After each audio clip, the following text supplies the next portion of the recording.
Have you ever found yourself wondering, why is God taking so long? You've prayed, you've planned, you've done everything right, but still, nothing. It feels like you're stuck, like you're waiting for a breakthrough that just doesn't seem to come. And maybe, if you're honest, you've started to ask, God, did you forget about me? I want you to know that you're not alone.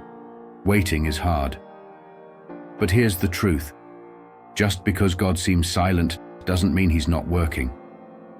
His timing is not our timing, but his timing is always perfect. It reminds me of the wedding at Cana in John 2. In the middle of this joyful celebration, something went wrong. The wine ran out. Now, this wasn't just a small inconvenience. In that culture, running out of wine at a wedding was a social disaster. Wine was a symbol of joy, and weddings weren't just a few hours like they are today. They could last for days. So running out of wine meant the celebration was over. The family hosting the wedding would be humiliated, and people would talk about it for years. But before the situation could spiral out of control, Jesus' mother Mary steps in. She saw what was happening and went straight to Jesus, saying, "They have no more wine." Mary goes to Jesus, probably expecting him to fix things right away. But Jesus looks at her and says, "My time has not yet come." I can imagine how frustrating that must have felt. Maybe that's how you're feeling right now, waiting on God to do something. But what if I told you that God's not yet isn't a no? Trust me, the waiting is never wasted when God is in control. Look at Abraham and Sarah. Sarah was barren. She couldn't have children, and yet God promised them a son. Can you imagine the confusion? Years went by with no sign of that promise being fulfilled. The waiting must have been agonizing, and maybe, like us, they started to wonder, did God forget? In their impatience, they tried to rush God's plan. Sarah told Abraham to have a child with Hagar, her maidservant, thinking that would be the solution. But that decision only created more problems, more pain, and more waiting. How often do we try to take control of a situation because we think God is taking too long? We think we know better, but rushing God's timing only leads to complications that God never intended for us. But when Abraham and Sarah finally let go and trusted God, even when it seemed impossible, that's when Isaac was born. Sarah, who was barren, gave birth to the son God had promised. God was faithful to his word, but it came in his time, not theirs. Sometimes the wait is what prepares you for what he has for you. It's not just about getting what you're waiting for, it's about who you become in the process. Because during the waiting, God is shaping your character, deepening your faith, and teaching you to trust him.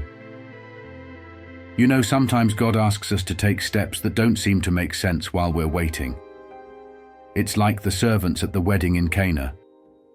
After Jesus told Mary, "My time has not yet come," he didn't immediately provide the wine. Instead, he told the servants to fill the jars with water. They must have thought, "Water? We need wine." But they obeyed, even though it didn't make sense in the moment. And that simple act of obedience became the seed for a miracle. The water was turned into the finest wine. But it only happened after they followed through on what Jesus asked them to do, even though it seemed pointless at first. Sometimes God asks us to do things that don't align with our logic or expectations. He might ask you to take a step of faith, maybe to forgive someone who hurt you deeply, to be generous when you feel like you barely have enough, or to serve in a way that feels beyond your capacity. But here's the truth. Obedience is often the doorway to your breakthrough. You don't need to always understand every detail of the journey. You need to simply trust that God knows what he's doing, even when you don't.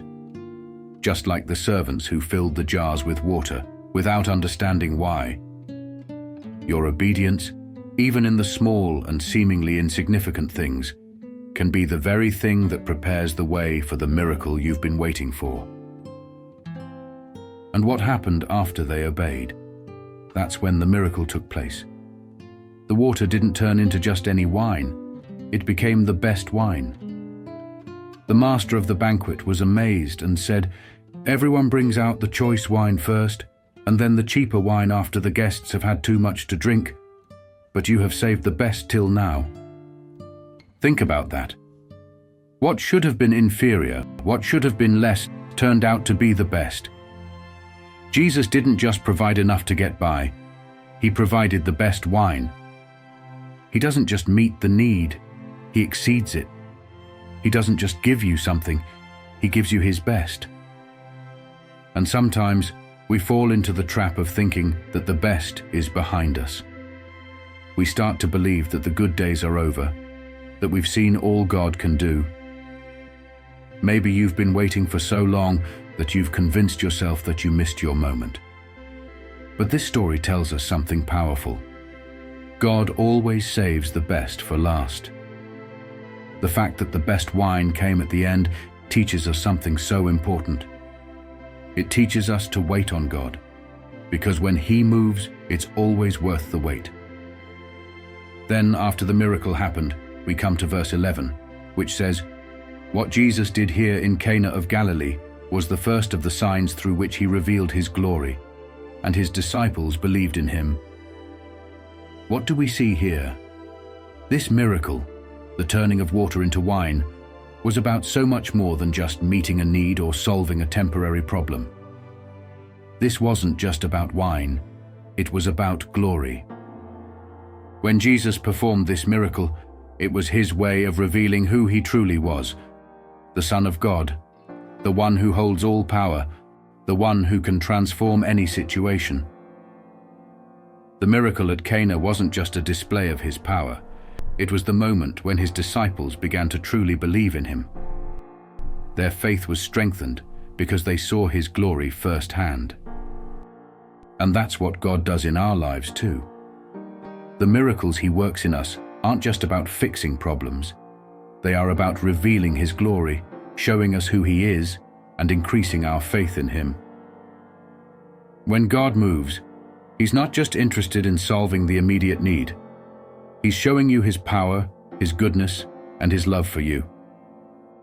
So when you experience those moments in life, whether it's the miracle you've been waiting for or the unexpected blessings along the way, remember this: when God works a miracle, He's teaching us to trust Him more, to rely on Him more deeply, and to see that His plans are always better than our own.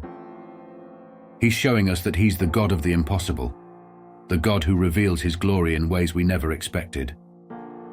The waiting isn't wasted, because God is preparing something better than what you've lost, better than what you thought you missed, better than anything you could have planned on your own.